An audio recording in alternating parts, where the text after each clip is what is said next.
one thing I found was a lot of girls would kind of have this boyfriend who was a jerk the entire week. Treat them like dirt, do all this bad stuff, but as soon as he took them out for a candlelight dinner, it was all okay all of a sudden. And so I really wanted to explore what true romance was, not just, I'm going to take you out and I'm going to buy you a rose. Because I know that's all nice and everything, but it really doesn't require that much effort to go, to Walmart and buy some roses. In my opinion, true romance and true love is constant. It's not perfect because we're all human, but it's constant. No matter what's happening, if you have a boyfriend who is a jerk to you almost all the time, but then all of a sudden, he's all romantic, that's not who he is. That's trying to, keep you happy and keep you with him. It's more of a control thing than him really wanting to make you happy. So I think in relationships, you have to really look at how he is constantly.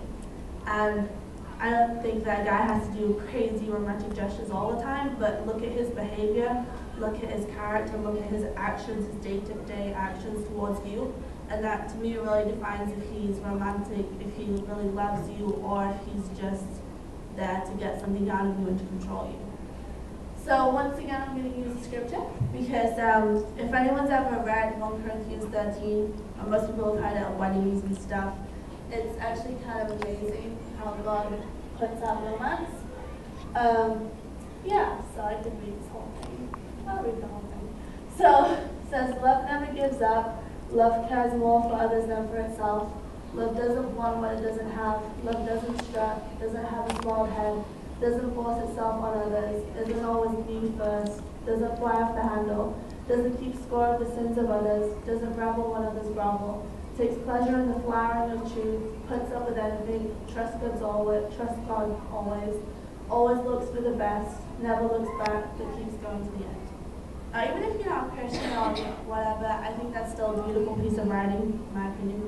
And one thing I say in my book is that all sounds, very romantic, and if the guy did that all the time, he would have the perfect romance. But like I said, we're all human. We're not gonna do all these things all the time, no matter how much you try. Because you're human, you're gonna mess up. That's just life. But if you take this and you kind of dissect it a little, let me choose one. Love doesn't strut, and this happens a lot with teenage relationships. Let's say you have, a girl who suddenly lands the quarterback of the football team, and she's like, to all of us, oh my gosh, I'm doing the quarterback. And it's not really that she wants to be with him, she more likes his status and how she can look good with him. That's strutting, that's saying, this guy's awesome, this guy's amazing, so I'm amazing, and I'm going to strut and I'm going to show him off. That's not what love is. Love, it doesn't matter if he's the quarterback or he's the DPR kid. You love him for him, not because of his status. And so in the book, I kind of go through each one of these and give it a practical application. But I'm not going to go through every single one right now. But if whoever you're with, they're not going to get every single one of these. If you're in a relationship, if you're married, whatever. No matter what, they're not going to get every single one of these.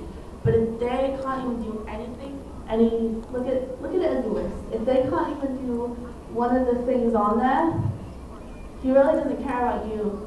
He just wants to be in a relationship, stays in a relationship, to have sex, whatever.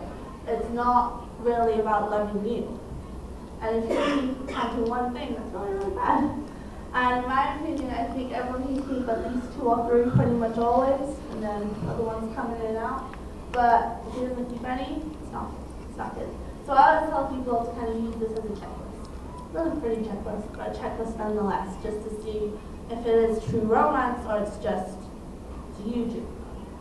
So that's my major point from the roses. Just remember that if it's true romance, if it's true love, it's constant. It's how he treats you day to day. It's how he treats you with his friends. It's his actions towards you, not so much the candlelight dinners and proposing at sunset. It's more his behavior and his actions and his treatment of you, and if he really puts you in front of him.